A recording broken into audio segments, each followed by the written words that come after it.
Saat berbagai sentimen negatif yang beredar saat ini, baik itu sentimen domestik maupun internasional, beberapa saham perusahaan memiliki senjata utama saat ketidakpastian ekonomi, yaitu cash atau kas perusahaan, yang merupakan kunci utama perusahaan mampu mempertahankan posisi usahanya, di tengah berbagai perusahaan lain terbebani oleh hutang dari bunga yang meningkat. Pertama ada saham ITMG yang mana posisi kas perusahaan saat ini sebesar 16 triliun rupiah. Jika kita bandingkan total liabilitasnya hanya 7,63 triliun rupiah yang berarti kas bersih sebesar 8,36 triliun rupiah. Gambaran posisi kas perusahaan dalam kondisi surplus dan liquid. Dapat kita ibaratkan perusahaan ini dapat melunasi hutangnya kapanpun, dan juga ITMG memiliki free cash flow di akhir periode sebesar 5,86 triliun rupiah.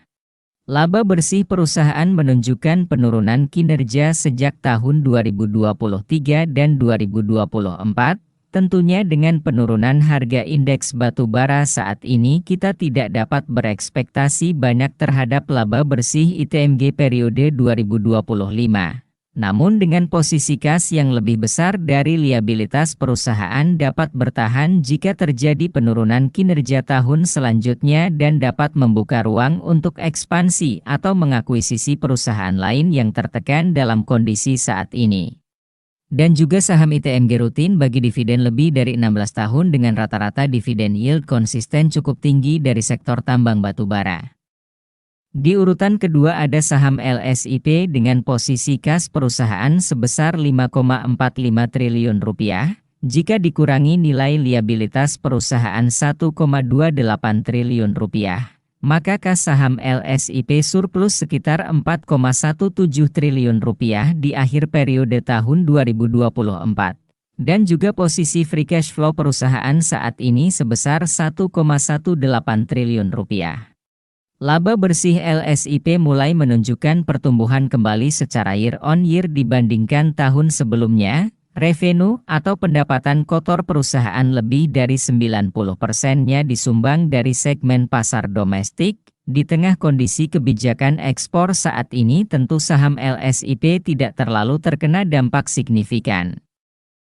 Dari segi dividen saham LSIP rutin bagi dividen hingga saat ini. Dan jika payout rasio 2025 sama dengan tahun 2024 sekitar 35%. Maka potensi dividen di tahun 2025 nanti nominalnya sebesar 75 per lembar saham dari laba bersih tahun 2024 dan potensi yieldnya bisa mendekati 7% berdasarkan harga saat video dibuat. Di posisi ketiga datang dari perusahaan BUMN ada saham Inco yang posisi kas saat ini jika dikurangi liabilitasnya maka mencatatkan surplus kas sebesar 3,73 triliun rupiah. Namun free cash flow saham Inco tercatat minus lebih dari 2 triliun rupiah di tahun 2024. Dan juga ditambah dengan laba bersih perusahaan yang turun drastis dibandingkan tahun sebelumnya sebesar 3,3 triliun. Menariknya harga saat ini di bawah 3.050 yang mana merupakan harga akuisisi Mind ID di tahun 2024. Keempat ada saham Adaro jika posisi kas tahun 2024 dikurangi liabilitasnya tercatat surplus sebesar 1,2 triliun rupiah. Laba bersih Adaro di tahun 2024 mencatatkan penurunan sebesar 3 triliun rupiah dibandingkan tahun sebelumnya. Pada tahun 2024 jumlah free cash flow yang dimiliki perusahaan sangat besar yaitu sebanyak 19 triliun rupiah. Dan juga saham Adaro rutin bagi dividen dengan rata-rata yieldnya di atas 10% dalam 5 tahun terakhir. Posisi kelima ada saham WLTJ atau Ultra Jaya Milk Industry dengan posisi kas 2,43 triliun dan posisi liabilitasnya 1,03 triliun rupiah. Jika kita kurangi kas dengan liabilitas maka perusahaan surplus sebesar 1,4 triliun rupiah. Dan ditambah free cash flow di tahun 2024 sebesar 680 miliar rupiah. Kinerja laba bersih perusahaan secara tahunan terlihat turun tipis sebesar 32 miliar rupiah. terutama penurunan laba yang cukup besar pada Q-on-Q kuartal 3 tahun 2024. Saham WLTJ rutin bagi dividen, walaupun rata-rata yieldnya di bawah 5% per tahun.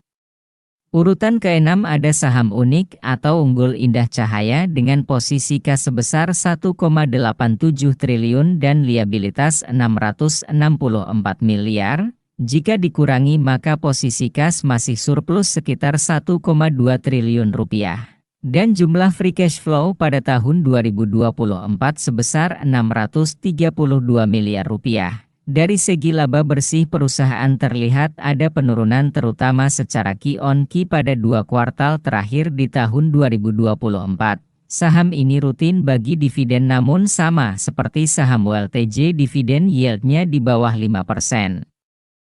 Di posisi ketujuh ada saham Embap atau PT Mitra Bara Adi Perdana Tbk dengan posisi kas jika dikurangi liabilitasnya, maka kas perusahaan masih tercatat surplus sebesar 1,18 triliun rupiah, dan free cash flow perusahaan di akhir periode 2024 sebesar 223 miliar.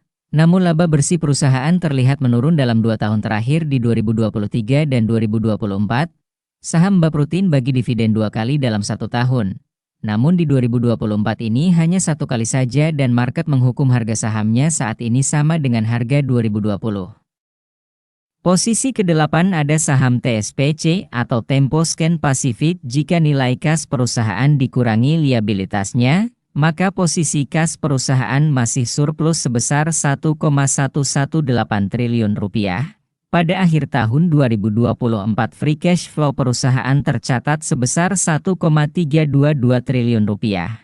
Sejak tahun 2018 sampai dengan tahun 2024 kinerja laba bersih TSPC terus mencatatkan pertumbuhan, dan juga saham TSPC rutin bagi dividen sebanyak 2 kali dalam 1 tahunnya. Pada posisi ke-9 ada saham Avia atau Avian dengan posisi kas dikurangi liabilitasnya, masih mencatatkan surplus sebesar 900 miliar rupiah. Posisi free cash flow perusahaan di akhir tahun 2024 cukup banyak yaitu 1,317 triliun rupiah. Namun laba bersih saham Avia di tahun 2024 terlihat pertumbuhannya hanya sedikit dibandingkan tahun sebelumnya. Menariknya saham ini rutin bagi dividen 2 kali dalam 1 tahun walaupun secara dividen yield tidak terlalu besar. Posisi 10 ada saham Emtek dengan posisi kas jika dikurangi liabilitas perusahaan masih mencatatkan surplus kas sebesar 884 miliar rupiah. Dan posisi free cash flow saham Emtek di akhir periode 2024 sebesar 837 miliar rupiah. Laba bersih perusahaan terlihat cukup fluktuatif namun pada kinerja tahun 2024 keadaannya cukup membaik dibandingkan 2023. Dari segi dividen saham EMTK ini tidak menarik karena potensi yield yang dibagikan sangat kecil. Untuk mempersingkat video, ini list saham lainnya yang mencatatkan surplus cash di bawah 1 triliun dan ada juga 2 perusahaan yang kita tahu surplus namun kinerja laba bersihnya masih merugi. Semoga video ini bermanfaat dan jangan lupa klik like and subscribe. Sekian dan terima kasih telah menonton.